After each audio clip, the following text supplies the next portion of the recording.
Mukhang malungkot na balita ito para sa mga fans ng New York Knicks kasi usapang extension para kay Karl Anthony Towns. Ngayon kasi ay eligible siya to a massive 4-year, $272 million max extension.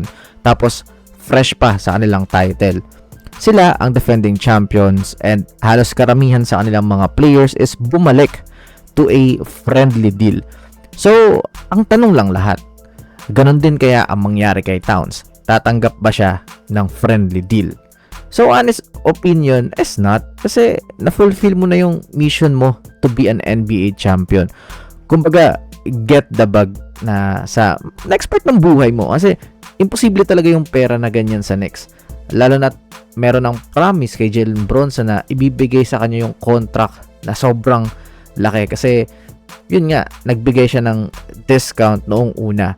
So, masyado talagang maaga pa naman para problemahin to. Meron pa siyang full season with the Knicks. Then, after nitong current season, is meron siyang player option worth $61 million na for sure, kukunin niya to. Paldo na yan eh. Kumbaga, may 2 years pa naman siya sa Knicks. Pero, mapag-uusapan talaga yung extension if gusto ng franchise na magkaroon ng long-term partnership yung dalawa.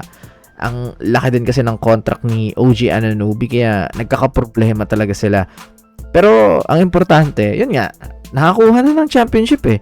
And ito yung maganda sa NBA eh, no? Alam mong hindi magkakaroon ng back-to-back champions kasi yun nga, magigipit sa contract. Pero sa liga natin, dito sa atin, sa Pilipinas, kahit isiksik mo lahat ng star players is okay lang sa upper management. Kaya dito sa channel, NBA lang talagang muna tayo.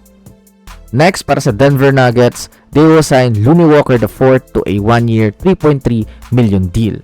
What a steal para sa Denver. 6'4" shot maker na much needed perimeter scoring off the bench. Kasi nawala nga sa team sina Tim Hardaway at si Jalen Pickett ngayong offseason. Tsaka $3 million deal is a high value move. Low risk, high reward nga for sure. NBA comeback niya rin to after mag full season sa Europe. 18th pick overall ng Spurs noong 2018 and sumugal talaga sa kanyang sarili para makabalik kasi doon siya nagpatibay ng kanyang decision making at nag-expand ng kanyang perimeter arsenal habang primary option sa club team niya.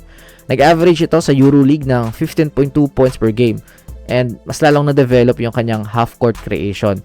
50.7% from the field and 40.7% from the 3-point distance. Tsaka alam natin na yung sistema ay iba sa Europe. Kaya perfect fit talaga sa Nuggets na somehow is more on ball movement and outside shooting kasi European nga yung kanilang franchise player with Nikola Jokic. And may contract pa sana siya dun eh, pero nag-opt out nga ito para sa kanyang NBA life. Tsaka good move sa Nuggets. Nakagawa ng signing kahit may ongoing problem with Peyton Watson. Next, halos wala ng mga signings talaga kaya mga reports and rumors na lang yung additional topics natin. And okay lang naman pag-usapan to eh. Masaya naman.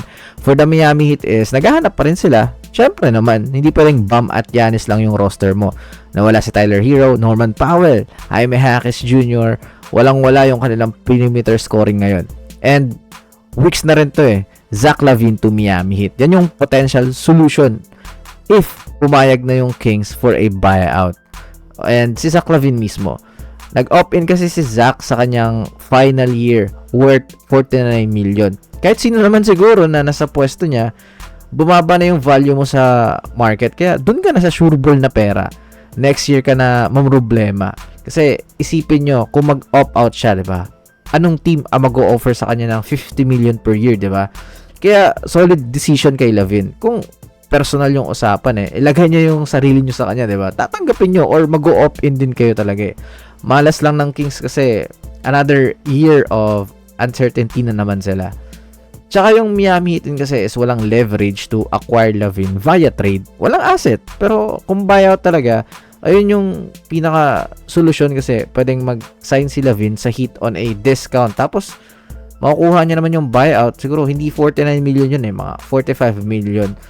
So, kung healthy naman siya, explosive, 3-level scorer, tsaka siya nga yung lagi kong sigaw eh, na missing piece para sa Pistons. Pero ayun, mukhang bad timing rin yung signing talaga ni Giannis or yung pag-trade ni Giannis to the Heat kasi biglang lumakas yung East. Kaya ba, anong posibleng solusyon para gumanda yung paligid ni Bam at Giannis? That's all for this video. Let me know all your thoughts in the comment section below. I will now step back. Bye.